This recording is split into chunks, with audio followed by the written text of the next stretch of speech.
Hey guys, what is up? Super K-Man Rocks here, and we are here for my LCK week number 12 overview and analysis video, this time in the summer split. I know week 12 makes it seem like it's been such a long time, but of course the summer split only 3 weeks long up until this point. All of the records have carried over, and that means we already have some pretty complete standings in terms of how things are breaking down, but there are some things to fight for, especially in that Rise group down at the bottom. So I'm excited. I hope you guys are as well. If you are, let me know down in the comment section below. What did you expect to happen this week? Did it live up to your expectations, or were you surprised by the outcomes? You guys kind of know the deal by this point in terms of these two groups in the LCK. One of them is incredibly predictable, and the other one, anything can happen, and the good group is not necessarily the one you would think it would be. So I'm excited to talk about these games, but let's go ahead and get into it. If you are new here, what we're going to do is go series by series, talking about the advantages and disadvantages that each team was able to generate. I'll be giving a player of the series and a dud of the series for each series that we cover, and at the end of the week, I will be giving a player of the week and a dud of the week to tie everything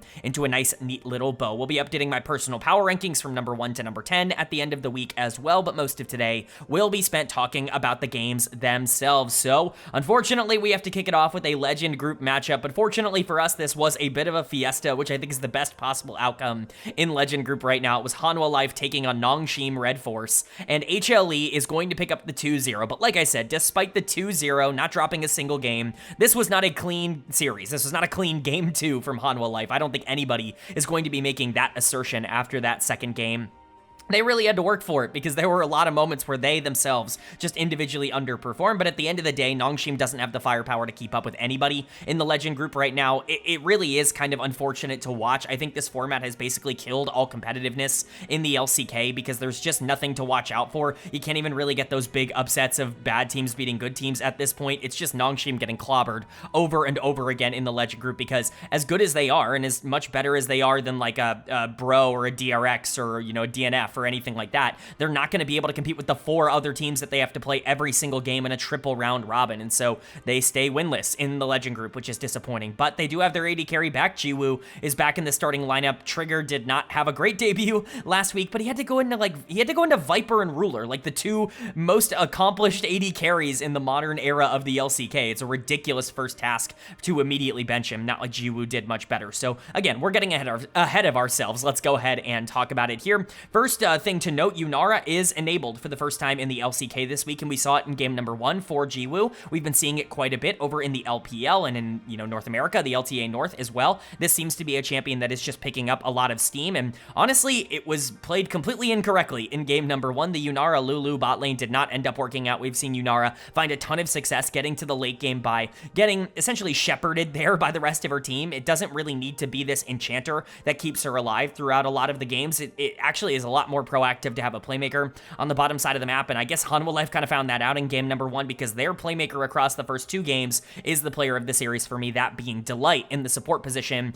I really needed to see this out of Delight. I'm going to be honest, Winter was unbelievable. It really felt like he was the best support in the world in the Winter split, and that there wasn't really a lot of conversation surrounding that, but coming out of Winter, it hasn't really been there. I don't think he was as good as a lot of other players in the Spring Split in terms of his active form, even if I do think he still was very good there. And, you know, so far in summer, he's just kind of been fine. Like, Viper's had some pluses and minuses, mostly pluses, but this bot lane has yet to take that leap into being top 1. Like, we think they should be. Quite frankly, they should be the best bot lane in the entire world in terms of what they are. This was a good showcase of what that can look like at its absolute best, and that's with Viper being so much less consistent throughout this entire series, just walking up and dying on Kai'Sa with that low range. Obviously, he is prone to some problems as he was in the LPL for many years and even here in the LCK for many years, but Delight ended up getting him out of a lot of those circumstances because the Nico was so big in game 2 in terms of the engages. The Rakan was huge as a playmaker in game 1. Everything kind of clicking in terms of Delight's individual gameplay, and like I said, that's just such a necessary component for HLE to be a team that can actually compete at the top of the standings that it is encouraging to see. Broadcast gave Viper player of the series. I just simply cannot do that with the amount of mistakes that Viper ended up making. I get that you can look at the damage numbers and just generally the way that these team comps are organized and see a Kai'Sa game where, you know, she ended up carrying, a Xayah game where, you know, Viper ended up carrying, and kind of think, oh, Viper was the main character here, and I would agree from a draft perspective, but the gameplay just did not back that up for me. He's been awesome this split. I'm not going to try and talk down to Viper. He's been the best player on Hanwha Life throughout all of summer so far, but this was not his best series of all time, and that's, you know, with the fact that I think the rest of the team is still incredibly inconsistent. I still think Zeka gets way more hate than he deserves. There are a lot of people out there that are talking talking like Zeka is just catastrophically bad. As I said in my long rant last week, it's ridiculous to think that Zeka is not going to bounce back, and he's already playing much better than he did at the beginning of the split, but people are just so inclined to doubt Zeka as a player for some reason that every single time he shows any momentary weakness, he ends up getting called overrated and washed, and, you know, he's falling off and all of that stuff. He always proves them wrong. I think he will do so again, and while this wasn't the most proactive series in the world, I don't think his mistakes were all that big. Peanut and Zeus had some good and bad moments. Peanut had some terrible engages in game 1 on the Wukong, but at the end of the day, it didn't really matter. HLE had enough control to be able to push that forward. Zeus was also, I guess, generally fine on the top side, but HLE really kind of, you know, coming into their own in game 1 and then, you know, beating up on Nongshim in game 2 in a game that they probably should have lost, that they would have lost to almost any other team. They had Delight and they had the better support in this series, which ended up getting them over the top. And for Nongshim, they're just a disaster. Like, there's nothing to talk about. This team is yet to win a series in the Legend group. They don't look like they're going to be competitive with any of the other 4 teams, and that doesn't mean I think Nongshim is bad. I still think this is probably a top 6 team in the LCK, but with this format, it's not going to look like it. They're going to end so far below 500, it's going to be actually ridiculous. All of their confidence and momentum is going to get absolutely obliterated. This format has completely torpedoed any shot of Nongshim being a relevant team for the rest of the year, and if I was a fan of this organization, I would be so pissed at the LCK for allowing this to happen, but Lehens has really fallen off. Like, quite frankly, his aggressive, crazy plays, they're just not working against these good teams right now. He's going to get done of the series once again. The Lulu, I already talked about it, not really what I would have went for in game number 1, I think is the apt way to put it with the Lulu. I prefer engagers alongside Yunara. And then the Shen, he keeps bringing out the Shen every single series, and it's never working. It's looking terrible every single time he's played it so far this split. I just don't really understand why he's sticking to it. It's clearly not working out, no matter the composition, no matter what Nongshim does elsewhere on the map. But part of the reason this team has started to struggle is not just that Lehens and Jiwoo have been a negative bot lane. Kingen, I think, has taken a major step back. He is not a top 3 top laner in the LCK. I think that has been proven by the fact that he's going up against a lot of the upper tier top laners and kind of getting blasted every single game. Gideon, I think, has taken some major steps back now that he can't get his confidence in a lot of those minor series, and Calyx never really has a chance to develop when he's playing the best mid laners in the world, game over game over game over game. It's actually ridiculous. Faker is very likely like the worst mid laner in the Legend group outside of Calyx. Like, if that's who you're facing every single series, like, it's doomed. It's cooked. Faker, BDD, Chovy, and Zeka. Like, that's the 4. Good luck, man. Like, you're being thrown to the wolves. It's a nightmare scenario for everyone on Nongshim, and they're doing exactly what I thought they would, which is not live up to it. And for Hanwha Life, they're happy to be able to pick up this win, but they're still considerably outside the top 2, and I think that's the big concern. If they can start picking up wins against a T1 or a Gen.G, then things become a different story, but for now, this seems like one of the best teams in the world that still has trouble getting their way to the best team in the world. Then moving on to our second series of day number 1, and we go down to the Rise group for a matchup between OK BRION and BNK FearX, where BFX are going to pick up the 2-0 series win, and they're going to look very good in doing so. This team honestly just looked great across this entire series, and I think if there was a question about who was the best team outside of Dplus KIA in the Rise group, it pretty clearly has been answered at this point that it's BNK FearX, even if it's just off the strength of their bot lane, because their bot lane is that good. I'm not saying it's like better than Nongshim's, but I think that at times it could be considered more consistent than Nongshim's. Diablo is certainly better than either Jiwoo or Trigger at this point, and I don't think anybody is really going to be arguing that. But for Bro, it feels like a lot of the magic they had at the beginning of both this split and really throughout a lot of winter and spring, where they were kind of overperforming my expectations, it feels like a lot of that has fallen off. I still think Krako is a very good player, and Morgan was in a great position to actively carry game number 2 on the Jax. He just didn't, and the rest of this team ended up falling apart. I'll kind of talk about where I think things are going wrong for Bro as we go a bit further, but for BFX on the other side, Diablo is the obvious choice for player of the series here.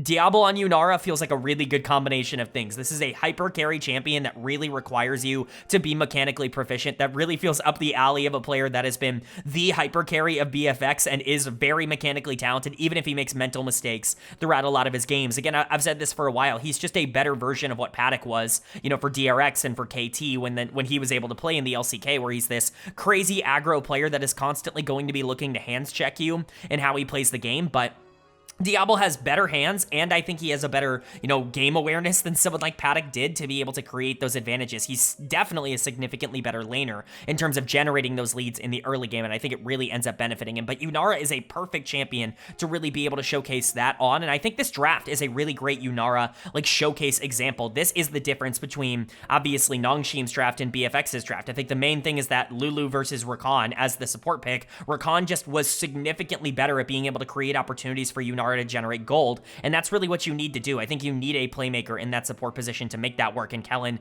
very much stepped up here today. But the rest of the team was also very good. I think Raptor is starting to get a bit undervalued. He is what he is. He's going to be one of the better junglers in the Rise group. He's just never going to be a jungler that ever competes at a top 5 level. He's fine as the 6th or 7th best jungler in the LCK. I just don't know if he has the ceiling to ever be better than that because of his inconsistencies. But going up against someone like Krako, who I think is a good player, is better than Raptor, he can hold his own in that conversation. He's not going to get completely run over in those matchups. Even if I don't like the solo laners, Vikla was definitely better than Closer today. A lot of people looked at the last matchup and saw that Closer, gapped Vikla and, made fun of FearX for getting rid of Closer and getting Vikla. Not that I think that was entirely their choice, but just ended up being the direction they went in. And then obviously Clear was, I would say, marginally better than Morgan, but Morgan was better in lane, so I'm not even going to say that. This was a bot lane effort, and jungle, I think, contributed. Credit to Diablo, credit to Kellen. They continue to be the backbone of BFX. And then for Bro on the other side, Closer might have just played his single worst series of 2025. Pretty bad timing for him to do so against a team that he really needed to prove that he could beat. He's been pretty good this year, and honestly, I've kind of fallen for my own trap that I've pushed against over the course of many years, where I've talked about Closer as this guy that you should never get excited about because he's just going to be too inconsistent. He's never going to find that form that you're looking for him to find at the time he needs to find it, and that's exactly what's happening right now. I got fooled by the spring split where he was genuinely very good for this team, was actively keeping them in top 7, top 6 conversations for a lot of that split, depending on how you wanted to view KT's reassurance at the end of it. But obviously, Closer is not that player anymore. It feels like he is starting to fall off. That Yone game, a champion that a lot of people would associate with him being his playstyle, he completely ran it. He actively sprinted it in game number 2. It's not a good look. I think this bot lane is also very overhyped, pun entirely intended. Polu, I think, has actually been a pretty intriguing player, but Hype I'm just not buying in on. This guy's very talented and does not have a complete skill set just yet. I think he deserves to stay in the LCK. It's not like Wei and Hambach, who I think were clearly just not LCK caliber talents. Hype is absolutely an LCK caliber talent. He's just not there yet. If you're expecting a 2025 breakout, I just don't think that's going to happen. Krako and Morgan, like I said, were generally fine. I think Krako actually played well throughout a lot of this series as a facilitator, and Morgan had all the tools necessary to carry game number 2 after his early game. He just didn't utilize them. He ended up playing it quite poorly in the back half of the game, but Bro just feels like a very dysfunctional team. I don't think they're bottom 2. I think they're better than that, but I certainly don't think they're fighting it out to be top 6 or anything like that. I think they're a lot closer to being exactly on their own tier, in number 8, below BFX and above DRX, but BFX have clearly shown, in my opinion, at the very least, that they are a team that should be in the upper echelon. And quite frankly, depending on how Dplus KIA plays over the rest of the Rise group, there's nothing stopping BFX from being a team that can try to compete to get into playoffs. I just think that's very unlikely right now. Then moving on now to day number 2 of week number 12, and boy did we kick off day 2 with a banger here as the 2 worst teams in the league faced off against each other, DRX and the DN Freecs, and somehow, some way, DNF picks up their 2nd win of the split, their 3rd of the year, this time over DRX, and this is massive. They make a roster change in the support position, Life is out and Quantum is in, and all of a sudden they end up picking up a series win that felt impossible for a majority of this year just in general. People forget this team was 1-0 after their first series in the LCK Cup in the winter split over Nongshim. They beat Nongshim again in the spring split, but this is their first proper win of summer, and it really is their first win in quite a while. And just from a morale perspective, I can't imagine just how good this must feel for a team that's felt so derived of anything positive actually happening to them throughout the entirety of this year. For them to pick up a win here, it's got to feel pretty good. For DRX, uh-oh, man, you finally started to look like a competent LCK team, at least one that could compete to be top 7 or top 8 and not bottom 2, and the rug just gets absolutely chucked out from under you. The worst possible result you can have in the LCK right now, losing to DNF, ends up coming to reality for DRX, so we'll talk about that when we get to them. But starting with DNF, player of the series is genuinely going to Quantum in the support position. This is not some sort of, oh, he's the new player on the team, and so he gets a lot more credit than he deserves for upgrading the form, yada, yada, yada. We've seen Quantum at the LCK level before. He's been a below average support his his entire career. This guy has never really been able to make an impact. I wasn't really a big fan of him when he subbed in a couple of years ago for, I believe it was Jun, maybe it was Ondel, his opponent on the other side of this. I can't quite remember who he ended up subbing in for on KDF a couple of years ago, but he came straight up from tier 3. He got a bit more seasoning down in tier 2 and, you know, has come back up here, but honestly, he was awesome in this series and there were 2 wins. Now, was he bad in game 2? Yes. The Bard did not look good. Bard Senna as a bot lane did not look nearly as effective as it did for a team like FlyQuest at MSI, but Nico, Rel, like those champions ended up really popping off and really mattering, I would say, throughout the back end of these games. Nico was unstoppable in game 3, clearly the most relevant champion in that game from my perspective, and you got to give Quantum a lot of credit for it. I don't think his inclusion is the only thing that's turned around the form of DNF, but I certainly do think that his gameplay ended up elevating the rest of this team when they sorely needed that kind of boost to their output. So credit to Quantum and credit to Berserker, who felt like he finally felt like a human being again after getting to play with a support who knew what they were doing. Credit to, you know, this organization for sticking with him. He's the only player who has looked halfway decent on this roster throughout this entire year. Everybody else has looked completely incompetent from top, jungle, mid, and support. And to trust in Berserker to go up against Teddy with a new support that really had not been successful at the tier 1 level in the past, I think is a huge vote of confidence. And Berserker passed every test you could ask for. Broadcast ended up giving him player of the series, and I do kind of understand that. I think the consistency that he showed was really massive for this team, and honestly, I was really impressed with the way the bot lane played just in general. I think Pioshik just played his best series all year long, and I don't think it was particularly close. Now, the caveat is that this is going into Sponge, who is notoriously inconsistent and will just have some of the worst games you've ever seen in your entire life, and I don't think Sponge was good in this series by any stretch of the imagination, but Pioshik was definitely better than him in the games that mattered. Now, game 2, he was a nightmare, and that was the Pioshik that we've seen all year long, but you know, you take what you can get when it comes to DNF. You're happy for a 2-1 series win. Bulldog, Dudu, I think they were generally fine. Bulldog is still not someone that impresses me all that much, and Dudu, I thought, was pretty good on the top side, but again, going into Rich, a player that is exploitable. DNF, happy to pick up a win. Lucky that it's against a team like DRX that is still near the bottom of the standings, but the fact that they were able to get a win against anybody when they've not been able to do that all year long is such an encouraging sign. And for DRX, like, slam the panic button. Just throw everything that you saw last week out the window. It felt like this team was finally starting to find some footing, and it's all gone. Like, all of it is null and void in terms of moving forward, because this team played like utter garbage in this series against the worst team in the entire league. You cannot have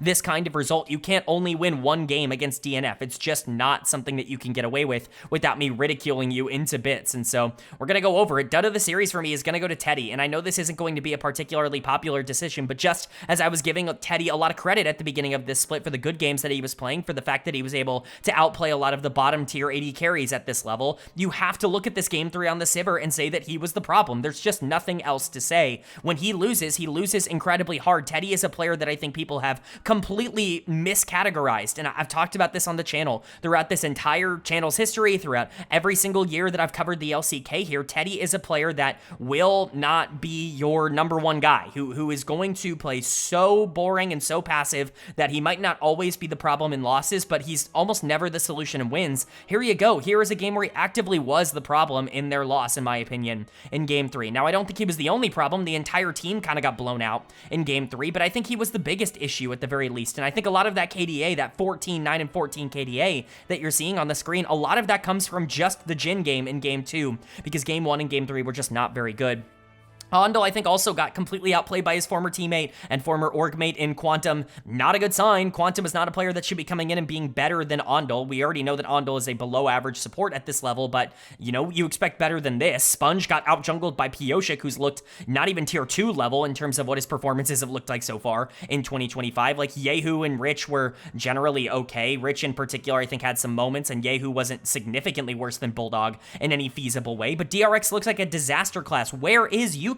What has this team done with him? I get that he was terrible in spring, but you have to take a punt on somebody who could potentially be good for your team. Right now, it just feels like everything is falling out of their hands. And for DNF on the other side, this is a cool win to get, but this team is still in complete freefall mode. They're basically already eliminated from everything because their record carried over from spring. This is only their second win in terms of their actual record between spring and summer. And so as much as I'd like to say it changes something, it really, really doesn't. But the fact that they've got the confidence and at least the happiness that comes from a stage win should at least be acknowledged.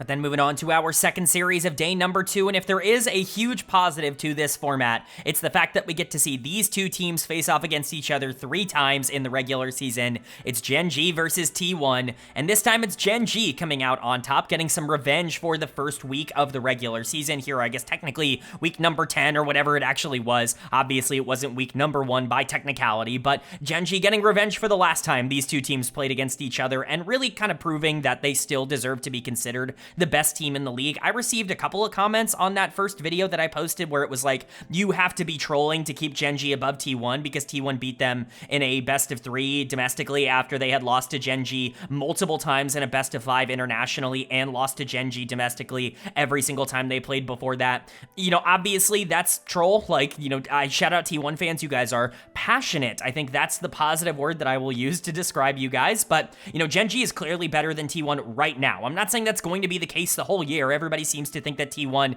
you know, is going to forget how to level up. They're going to figure it out going into Worlds. But right now, Gen.G is the best team in the world, and they've continued to reestablish that. T1 had some major mistakes in Game 3, but I think they had a good game plan. It's just that Gen.G was a little bit better in execution, and quite frankly, Canyon has the mental of like an absolute superhero. There is nothing else left to say. He's going to get player of the series for this, because if I was playing the Vi in Game 3, it'd be cooked for me. Like, I'm serious. Like, it's over on site mentally if I'm playing the Vi and I get 2-man invaded by Nocturne and Jax and get most of my camps taken away. For him to have the wherewithal to not only survive that and then, you know, make a counterplay on the top side, like, it's actually ridiculous. Like, this guy is just one of those players that, like, there's one play to get him out of that situation and he made it. And it's crazy that he has the wherewithal to do that. I'm not trying to hype him up too much. I just think that that is one of those plays that you see end games, like, on the spot a lot of the time in pro, and Canyon is too good for that. His early games this series were not strong. They were not good, but his late games were unbelievably good in games 2 and 3. So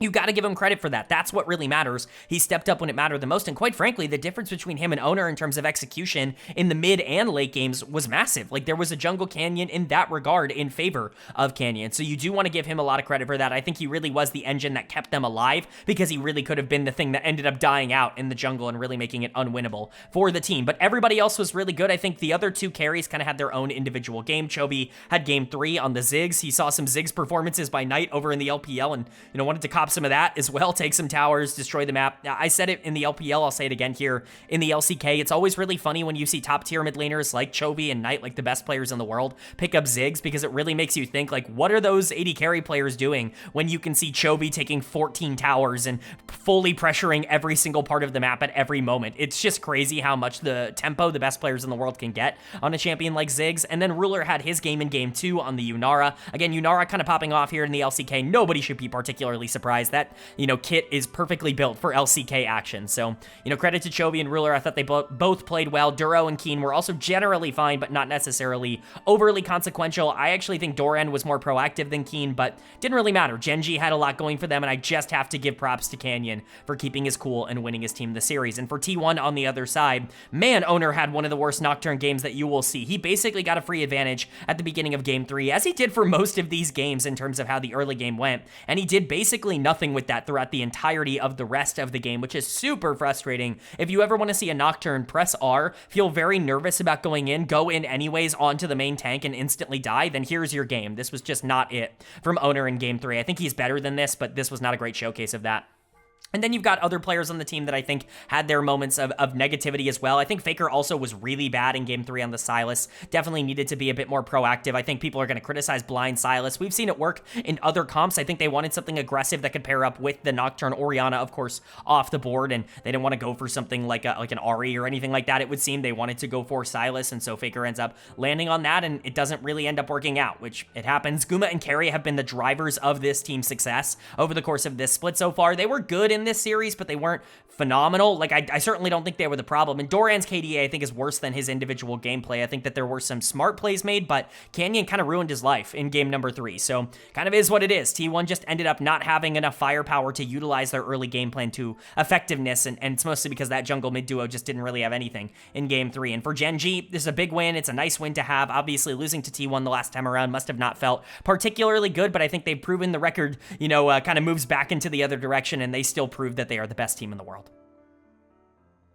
Then moving on now to day number 3, our middle day of the week, and we kicked off day 3 with a very intriguing result between BNK FearX and Dplus KIA, where BFX not only picks up the win, they pick up the 2-0 win. They don't drop a single game to Dplus KIA in their victory here. I don't know what to talk about outside of the top 4, man. It is so difficult to get any read on these LCK teams. I think what we're realizing right now in the LCK is something that I have inherently realized the past few years, like in 2022, 2023, 2024, this came very natural to me where I'm like, oh, the bottom of the LCK is just bad, right? Like, it's very obvious the bottom of the LCK is bad, and everybody kind of knows the bottom of the LCK is bad. I've said very vocally on the channel that I think the bottom tier LCK orgs, so your Bros, your, FearX's, I guess, to an extent, but like your Bros, your, Freaks, like those organizations, they're just not good orgs. They constantly make bad decisions in the offseason. They clearly can't develop talent, all of that stuff. Like, they're just not good organizations, some of the weakest in any tier 1 region. Unfortunately, that might have extended all the way up to the upper half across this split because DK has now found themselves falling very quickly into that conversation. They've lost to Bro, they've lost to FearX. It's all crumbling down right now for DK, and you just have to hope they're going to be able to figure it out. But again, we'll talk about it. Starting with BFX, is this team actually good? Like, are they actually a top 5 or 6 team in the LCK? I think it's pretty reasonable to expect them to be right now in terms of how they are performing. Clear is going to be the player that gets player of the series for me. I really do think he is such a pivot point for what BFX is as a team, because when he succeeds, it looks really good, but when he's disinterested, and especially when things kind of don't go his way, when he doesn't get to play strong side, and when things aren't working out, it's clear when it's not working for Clear, and I think that that can be a really big negative for BFX as a whole, but right now, it is working, and we already talked about how the core of this team is good. Like, Diablo and Kellen are a good bot lane. Right now, they're better than Aiming and Barrel in terms of how they play the 2v2 and just how much they can affect the game. Raptor, I think, has been solid as a jungler. I think he's somebody who can step up and play well. Vikla might play the least aesthetically pleasing League of Legends I've ever seen in my entire life, but it was effective in this series. He wasn't exactly a negative on the team as a whole, and he was doing damage, but Clear really is one of those players that if he plays well, I think this team is actually top 5. I really do think that they're that good when Clear is in a good position, when he can win lane and actually translate that to something, and when he's not winning, I think they could be the 7th or 8th best team in the league, and I think we're just kind of learning that that is the case right now for FearX. So I like this team. I like where they're going. I just think they're so inherently flippy because of their players that it's difficult to get a real read, but Clear looked awesome in this series on both the Gwen and especially the Renekton in game number 2. But it's not just him I want to shout out. Diablo and Kellen are awesome as a duo. I think Kellen was arguably player of the series here. I think it would be totally reasonable to give him the player of the series because he was everywhere on the map. He was creating every bit of action that happened throughout this entire series. The Braum and especially the Rel in game 2 I thought looked great. Kellen has had a phenomenal year, and honestly, like, I don't want to take a victory lap because everybody already gets so annoyed with me in these LCK videos for pushing my agendas, because this is the video I go on rants in, or at least the league that I go on rants in. But I'm just gonna take a small victory lap and say, hey, DK fans, you still feeling like Kellen was the problem? You still feeling like Barrel will solve all your issues when he comes back to the team? Because I've had to hear you talk over and over again for years about why do we have Kellen? Why don't we go get Barrel? Why don't we just go bring Barrel back? Barrel would make us a world's contender again. Barrel's so good and Kellen's so bad. Like, are we willing to throw that out at this point? Have we woken up from the nightmare that DK fans have clearly been in to see what reality actually is? Because I think all we've proven over the course of this year is that Kellen is a better player than Barrel, and I don't even think it's disputable at this point. Diablo obviously helps with that, but Aiming is a decent enough AD carry. It's just that this bot lane is so much better for BFX because of the amount that Diablo and Kellen can create for each other. So, gonna take a small victory lap on that because I think it's earned in terms of just how much hate and generally how much pushback Kellen individually has gotten as a player throughout his time. But again, Raptor, Vikla, I think are starting to figure things out. Vikla has stabilized in the mid lane. I think it was a confidence thing for him for the most part. Again, he's not the most aesthetically pleasing player in terms of the plays that he makes. He's gonna look really clunky out there playing the game, but it's gonna be effective, and BFX looks good basically no matter what he ends up doing. But for DK on the other side, Aiming is going to get done of the series here. He got the power pick of the patch on Yunara in game 2, which is a perfect champion for his individual playstyle. He can allow things like Nico to set him up and Lee Sin to set him up in terms of the plays that he's making, and he can just take over in the late game. It's perfect for what DK want to do to play the game, and he failed miserably on it. Quite frankly, he looked not comfortable at all, and if that's going to be the case, it's not going to look good. He got the 2 best AD carries in the game in this series and was arguably the least impactful player on the Rift, and that's just not acceptable. So Aiming is going to get done of the series for me, but I think it's it's pretty open-ended. Barrel continues to kind of just be a negative for this team. The plays that he's going for are not working, and he's really lost his killer instinct. I think Shiwu on the top side is majorly regressed from what he was in the spring split. I was kind of on the Shiwu train. That's something I'm kind of being proven wrong about, quite frankly, at the current moment. I'm happy to admit when I'm wrong, and it does not look like my Shiwu hype train from the spring split is going to carry forward because he has just looked terrible. Those lane problems have carried through, and now he's just not getting to the late games that he was good at. Lucid, I think, has taken a major step back. Showmaker's not really the issue right now, but he's not really the solution either, and he's had some bad games every once in a while, even if he was player of the week last week for DK. So it's just not looking good for Dplus KIA. This is an unacceptable loss. I get it. It's a best of 3. You don't want to panic, and I still think this team theoretically could be considered top 5, especially with how they played last week, but this is such a terrible result that it really makes me question where DK is at, and it's a big win for BFX. They very well could be the 5th best team in the LCK, with teams like Dplus KIA and Nongshim looking so bad across this split, but at the end of the day, it's such a small sample size. You want to believe in the talent on this team, but I need to see that they can elevate and rise to a situation further than just last place. Then moving on to our second series of day number 3, and it's the re-debut of a player in the support position, but maybe not a good one. It's KT Rolster taking on Hanwha Life, and Hanwha Life is going to be able to easily pick up a 2-0 series win here. No real trouble for HLE. They were the better team in basically every aspect of the game as things ended up going down here. There were some pluses for KT. I'm certainly not going to pretend like everything they did in this series was a disaster, but I will say that almost everything they did in this series was a disaster, and that the players' score lines are even better, I think, than maybe what their individual performances would tell you. But for Hanwha Life, it's more of the same in terms of what we've seen from them. They end up going up against the 2 teams they can beat here in the Legend group, and they make it worthwhile. They end up picking up some pretty solid wins this week. So let's talk about it here. Player of the series is once again going to go Delight. I will not be participating in all of the player of the match, LCK discussions that are currently going on. It seems like people are very frustrated with who ends up getting it between an AD carry and a support when both of them end up playing well. As far as I'm concerned, I'm going to give it to the player that I think had a bigger impact on the game as a whole, or the series as a whole, and I'm going to sit here and praise both of them, and that's going to be the case here for HLE. We will talk about that, I guess, a bit more as we go throughout the rest of the week, but essentially this is where it starts. There's been a lot of conversation about whether the player of the match awards are fair in the LCK. I think they're fine. I think generally, if you wanted to give it to Viper or Delight, it doesn't matter. Like, it genuinely doesn't. We're arguing over nothing when we get down to the semantics of the situation. I'm giving it to Delight because I thought I was slightly more impressed by him, but again, I'm not going to sit there and say that if you were more impressed by Viper, you're crazy or anything like that. This guy massacred game number 2. Even if Delight was the one setting up a lot of that, it takes 2 to tango. So whoever you want to give it to, it does not matter. And that's the case in general, unless I specify otherwise on this channel. When you see a player of the series or when you see a dud of the series, but I talk equally as good about both of those players or equally as bad about both of those players, take whoever you want. It's not that serious. But that's the kind of end of rant that I guess I can go on here. Delight is getting it because, to me, I was really impressed by the engages that he went on. And honestly, I just wanted to give him some love because it felt like Delight was really starting to falter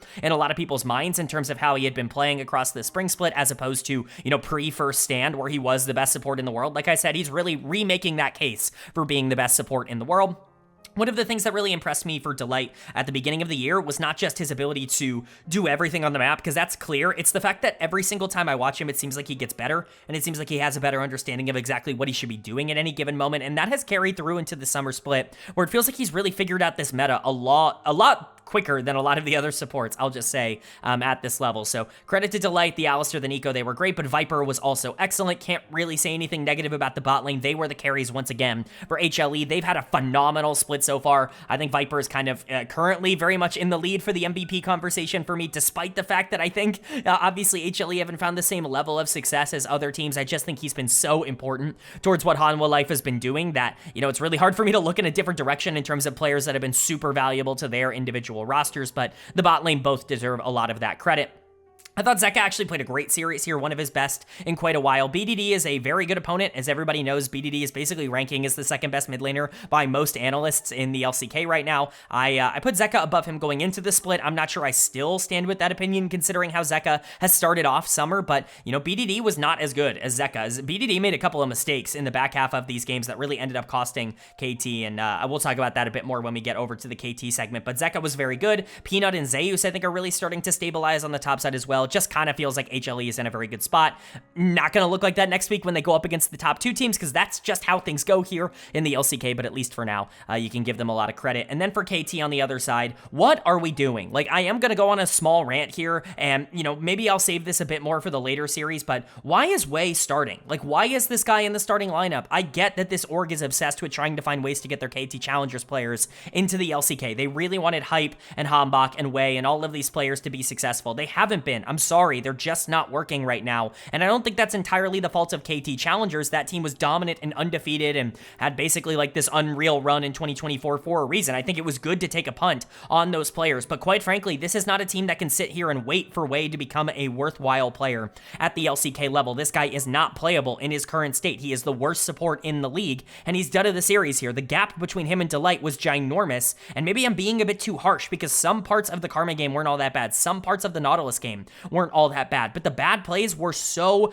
exceptionally bad that it doesn't really make any sense for Wei to be in the starting lineup for me over someone like Peter, who has at least shown that he can win games at this level. He was really good in the playoffs for this team in the Spring Split, or the Road to MSI, or whatever it's called. The LCK has been kind of crazy this year in terms of the naming formats. You guys know what I mean, but like, to put Wei back in when you're trying to be a team that competes with the top 3, it's ridiculous, and I think it's a huge mistake. But the rest of this team didn't exactly play well. Cuz and Perfect, I think, had their own problems. Cuz in particular, I did not think played well in this series. BDD, like I said, was pretty good for a majority of the series, as he normally is, but made some pretty uncharacteristic mistakes in the back half, especially of game number 2. And Dectum was like fully targeted on things like Aphelios, his signature pick. The Jhin was never going to be able to take over. I don't think he was the problem. He had to play with the support who wasn't even attempting to make positive plays throughout a lot of this series, but I'm just so out on KT's management if this is the decision they think they need to make to move forward. Oh, are we panicking because we're losing to HLE, T1, and Gen.G the entire split? Well, tough luck. That's how it goes. You're the 4th best team in the LCK. Live like it. You're going to get to Worlds. Like,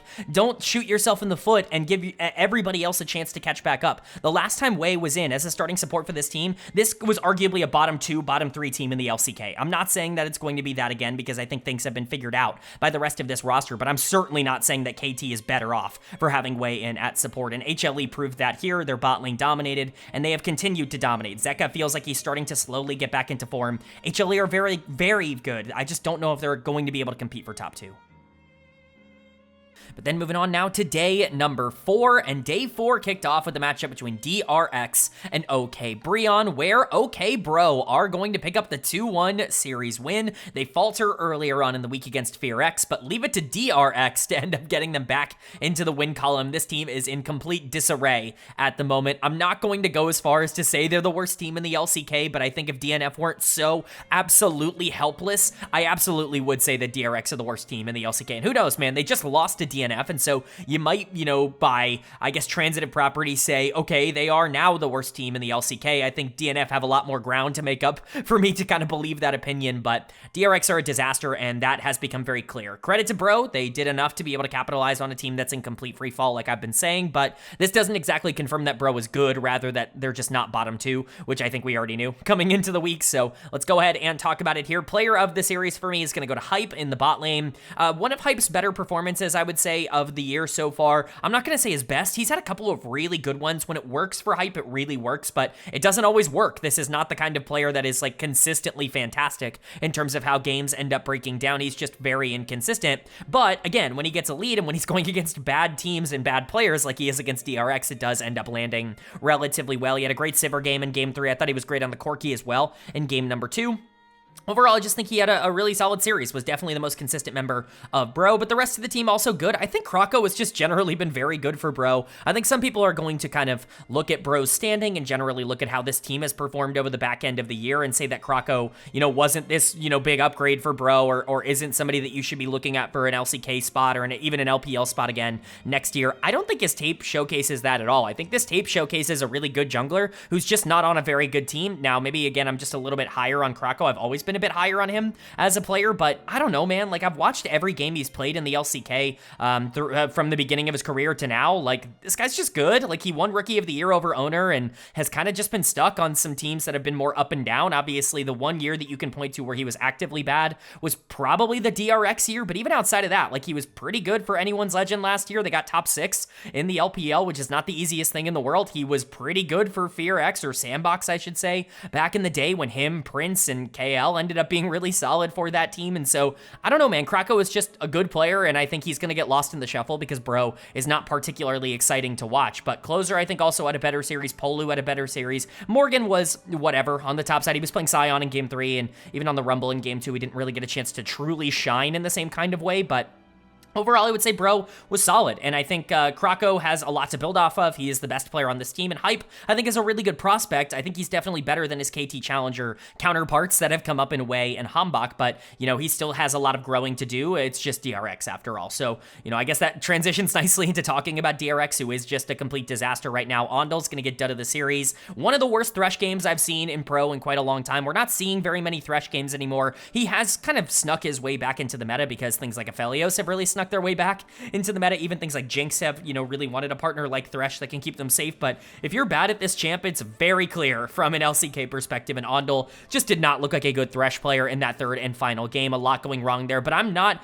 against giving the criticism to Teddy either. And obviously, people know I am kind of a notorious Teddy hater on this channel, but at this point, I don't really know what to say. The Aphelios, I mean, he got used to playing Aphelios when he was playing with T1 caliber bot laners, not with Ondal. That's all I'll say, because there were so many moments where he was stepping up and looking to do damage, hoping and praying that his support was going to be able to help him out, and he probably should have known that that was not going to happen. And I don't really blame Teddy entirely for that. I blame him more for the Jin game in Game 2, where he did absolutely nothing, as did everyone on DRX. Yehu continues to be the exact kind of player that he's been for his entire career. He's not terrible, but he's not good or even average either. He is like consistently below average no matter who he's going into. This is the guy who's going to go like 1, 3, and 3 every single game, and you're just gonna be like, well, it looked okay. Like, he wasn't the worst player on the Rift, but he's never actually pushing the team forward. Again, I just don't think there's any reason for him not to be playing over UCal at this point when DRX has nothing to lose.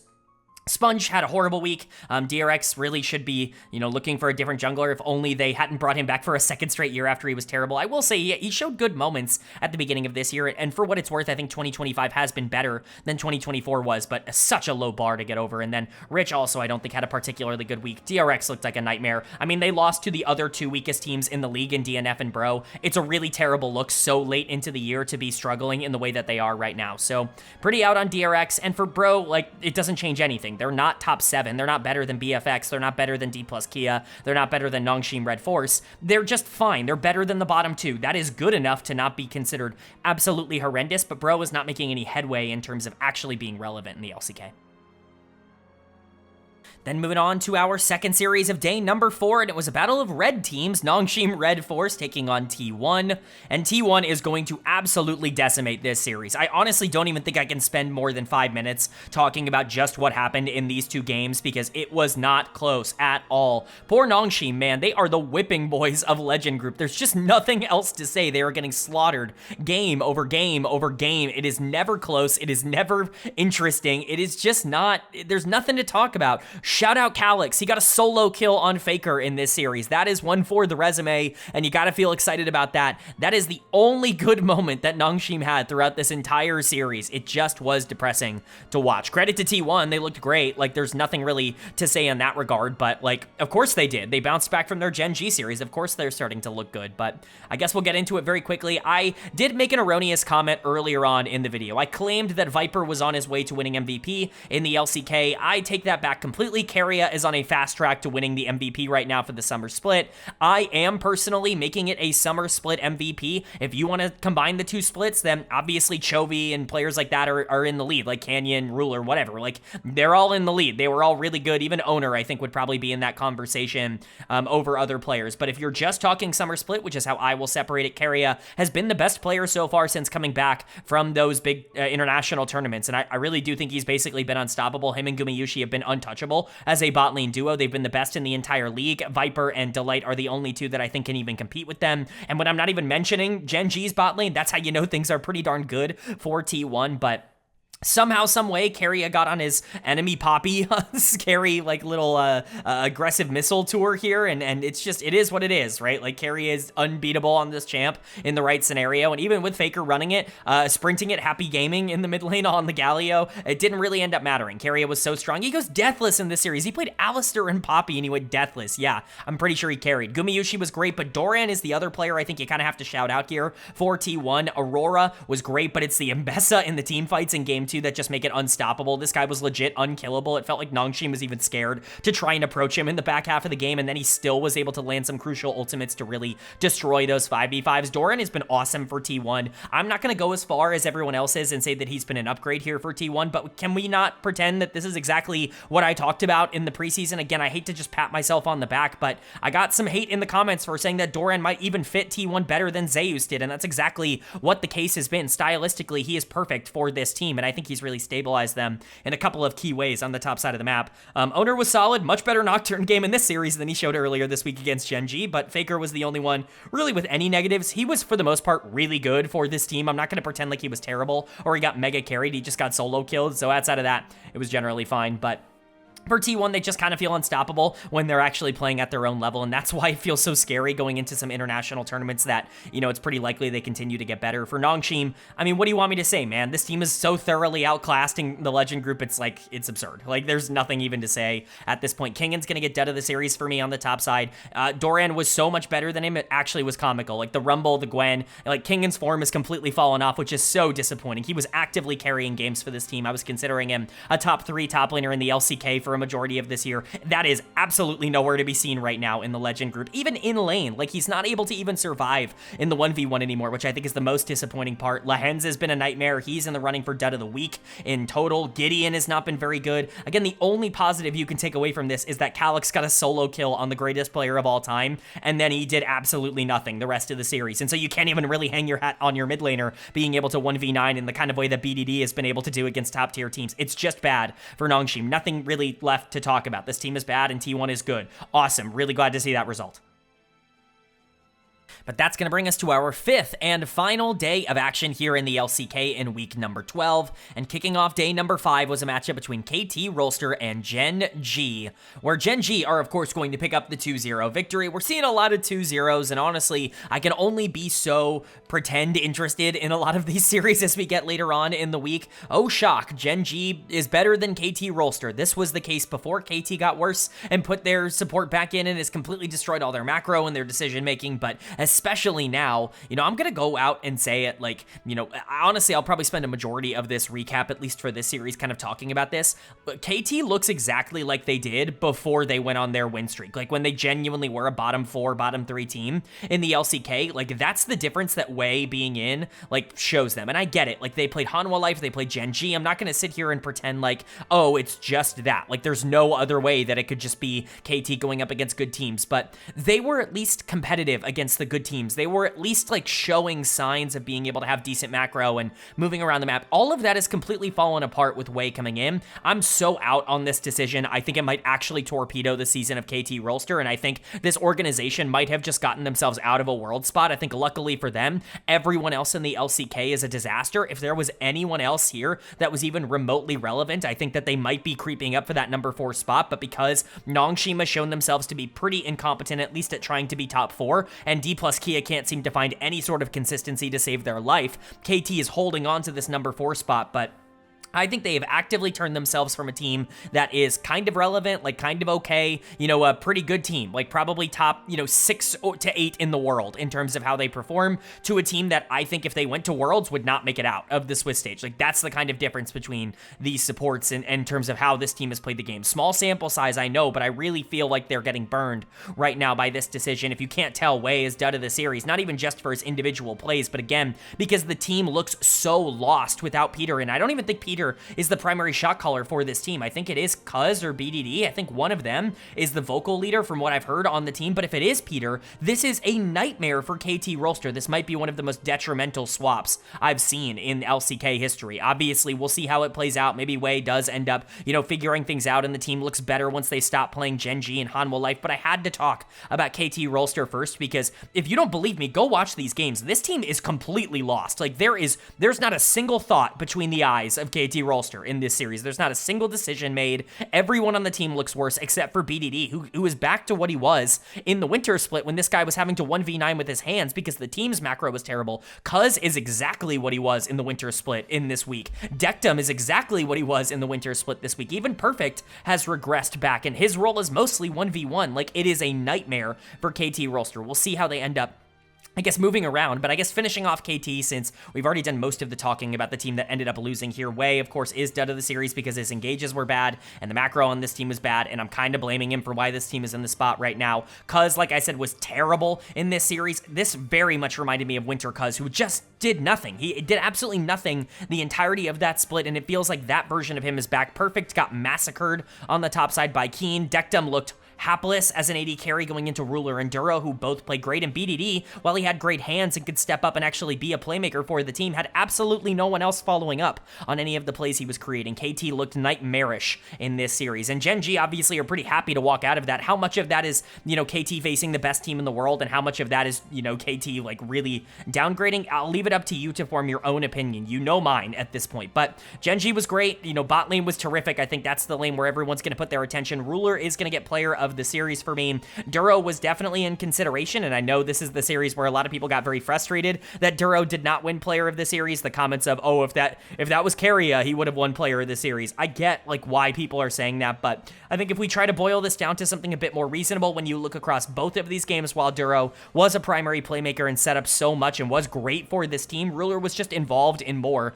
throughout the entirety of both of these games, not only in terms of the positive plays, but just the map movements. It felt like he was always strong side, and he really was the center of the universe for Gen.G, if you will. I don't think that was Duro in this series. I think there have been moments where it's been Duro, where his engages are essentially what everyone on Gen.G is playing around. In this game, it was it doesn't matter who's engaging, they just need to engage for Ruler, and that's why, to me, Ruler is player of the series. But again, like, it's up to you. I'm not going to try and die on this hill. Duro was phenomenal, and you know I'm a huge fan of Duro, so I'm not going to sit here and push back on him. Keen is the other player that I thought was just absolutely phenomenal in this series. He had one of his best series so far since coming back from MSI and EWC. Canyon and Chovy were also good. Chovy didn't get as much of a chance to shine because he was playing Talia and Galio into the best player on the enemy team, but everyone else on Gen.G won so hard, it didn't even really matter. They look phenomenal. KT look hapless. Like, again, like, completely hapless. This is the worst they've looked in a long, long time. Go watch these games. Again, like, I'm trying not to overhype it. This team has lost any sort of momentum that they have had, and I think a lot of it comes from the roster change, but Gen.G is the best team in the world. Is anyone really shocked by that? But that's going to bring us to our final series of the week here in the LCK in Week 12, and we closed it off with traditionally what you can expect out of the bottom of the LCK, the DN Freecs taking on Dplus KIA, and Dplus KIA picking up the 2-0 win. Now, once again, this is your standard DK 2-0 in that it wasn't clean by any stretch of the imagination, that they made a ton of terrible plays, and that they had a lot to kind of prove in these games, but I do think they proved it, especially in Game 2, where the draft ends up really coming to fruition. The Janna support in Game 2, Corki Janna as a bot lane, really worked for DK in this game. I've been a big vocal proponent of these enchanters throughout, I don't know, the last 4 years on this channel. I've kind of been pushing this narrative that if supports actually wanted to play them, they would be the most played champions in the game because of just how much they offer. And I think Beryl took full advantage of that in this series. And for DNF on the other side, they're right back to being exactly who they were, doing nothing and losing. Despite the fact that they were donated quite a few resources, we'll just say, throughout this series, they still did not look particularly good when they had those resources. So we will get into it. For DK player of the series, like I already alluded to, is going to go to Beryl in the support position. Awesome. Great. I'm happy for Beryl. He finally had a game or a series where he actually stood out and really made an impact on the game as a whole. It's been quite a long time since he's done that. He was terrible down the stretch for this team in the spring split, where he really ended up holding them back when they ended up underperforming. The reason they're in Rise Group, he was a huge reason why that team ended up kind of falling by the wayside. His back end of the spring split was one of the worst of any support in the entire league. Happy to see him bring out a Janna here and be able to beat up on the worst team in the league, but outside of that, still need to see a lot more out of Beryl. Now, aiming also was very good, but he was his typical aiming self, where he didn't really create anything on his own. He wasn't being super aggressive. He wasn't the one that was stepping up and winning 2v2 and generating a ton of resources for himself. It was more so, you know, Beryl doing a lot of good things in the 2v2, and then the team just generally playing around a Sivir or a Corki that has a ton of opportunity to be able to carry games, because you're looking at Wukong Talia and then Trundle Jace as your mid-jungle duo throughout this series. So the bot lane was really relevant, and aiming very much fulfilled his role, but I think Beryl deserves player of the series over aiming. Showmaker was, you know, if there was one goal here today, it was tilt Showmaker for DNF. That was absolutely the identity in terms of what they wanted to put down. He was so tilted, he picked Jace in game number 2, and he still did fine. Like, he wasn't bad, and he was great last week. He's the best player on this team right now, despite what a lot of people want to make it out to be, and honestly, I just kind of feel bad for him. He does feel stuck. It very much feels like BDD on KT Rolster, except this team is way worse than KT is. I don't know. I guess maybe with Wei coming in, maybe that's not exactly the same sentence anymore, but, you know, Showmaker just feels trapped in Rise group with a bunch of players that can't find any sort of consistency. Lucid and Shiwu continue to make boneheaded decisions. Shiwu in particular, this guy is a terrible laner. Like, at some point, like, I have to, you know, face the music and talk about how I'm hyping this guy up because he's such a good team fighter, but he never gets there. Like, legitimately just cannot survive until that phase of the game, which is detrimental, wouldn't you know it? So DK really struggling right now, but at the end of the day, they had enough firepower to beat the worst team in the league. Good for them. And for DNF on the other side, what do you even want me to say? They weren't able to keep the momentum up from their win over DRX. I'm shocked they even got a win over DRX. No wonder they weren't able to win a game against a DK team that's notorious for winning series 2-1, for dropping a random game in a series. Berserker, for me, is going to get dud of the series in the bot lane. I can only see an AD carry catch a wave so many times and not do anything else throughout both of these games before I just start going, all right, man, you got to do something. Like, you got to start playing the game in some way, shape, or form. It just felt like Berserker was so scared of trying to make a play. I don't blame him with the team that he's on, but that kind of passiveness is, like, really detrimental to a team that actually was in quite a few of these games. I think Quantum took a major step back in terms of his gameplay, but honestly, really wasn't all that bad. Dudu was, yeah, I think appropriate in the top lane in terms of maybe how you want to describe him. He's been terrible this year, and I just don't know what happened to the guy I was talking about as a potential top 3 top laner in the LCK just 2 years ago. That guy is gone. Like, the lane dominance that we saw from him, the ability to generate his own leads, it's non-existent anymore. I really did believe that some big team would come and pick this guy up and actually try and turn him into somebody that could go to Worlds. It's never happened, and all he's done is gotten worse. And again, it kind of goes back to this organization, which has taken every player that's come through it, specifically young players with promise, and ruined them, completely turned them into terrible players. Whether it's the Afrika Freaks, whether it's the Kwangdong Freaks, whether it's the DN Freecs, it does not matter. Every single version of this organization has made every player that's come through it look terrible, and I just can't, like, figure out what exactly they need to do because it's clearly broken from the inside, and they need to do a complete reset. Pioshik was honestly fine in this series. I don't think he was the problem. Bulldog is just so, you know, not good and so passive in the mid lane that it's almost not even worth talking about. Overall, DNF have no killer instinct. They have no, like, real threat to win a lot of these games, and yet they're in them because teams in the LCK are so bad. They're just allowing these players to get free resources throughout a majority of these games. Luckily for DK, they still were able to pull out the win in both Game 1 and Game 2, but I need to see so much more out of a team that should be dominating the Rise group. All right, but that is going to do it for my LCK Week 12 overview and analysis video up on the screen. The updated standings after, I guess, 12 weeks of action here in the LCK, separated into Legend and Rise group. A couple of things to note out of these teams. First and foremost, we have a couple of more teams locked for playoffs. Of course, Gen.G still locked for the World Championships because they won MSI, and they are making domestic playoffs, which means they're going to Worlds no matter what ends up happening. But joining them in the playoffs will be Hanwha Life and T1, who have both guaranteed themselves spots there. Worth noting as well, Dplus KIA, with their record that they had brought in from the previous split, have guaranteed themselves play-ins at the bare minimum. That means that they are an upper tier team in the Rise group because DNF have guaranteed themselves to be out. They are done at 2-22. Yes, you are reading that correctly. At 2-22, this team is officially eliminated from even being able to make the play-ins. That means that their year is over. They can't make playoffs, they can't make play-ins, they can't make Worlds. You know, they will keep playing their regular season games, but they're done. They're last no matter what. Like, it cannot go in any other direction. Not that we ever expected it to with their record. But you can see how I project these teams to land. With power rankings, I would typically talk about changes, but once again, the LCK is so up in flux right now that I just don't want to commit to making any sort of major changes. I still believe this is how the teams will break out at the end of the split. I think Nongshim is still going to lose all their confidence. They're on a 7-series loss streak right now in the Legend group, and I think it's kind of a nightmare for them. Dplus KIA should be able to figure things out enough to get top 5, but even with KT struggles, I think they have a stranglehold on top 4. If they bring Peter back in as the starting support, they're more than good enough to get top 4. They're on a 5-series loss streak, but remember, they haven't played Nongshim since that last win, so you can kind of expect them to be in a similar spot. I already moved BFX back up to number 7. Right now, quite frankly, they're the 5th best team in the league. Like, in terms of just raw production in the form that they're in, I just don't think that's going to last. I don't think that's possible for it to last, but I don't know, man. This bot lane's really good. Maybe they actually are the 5th best team, and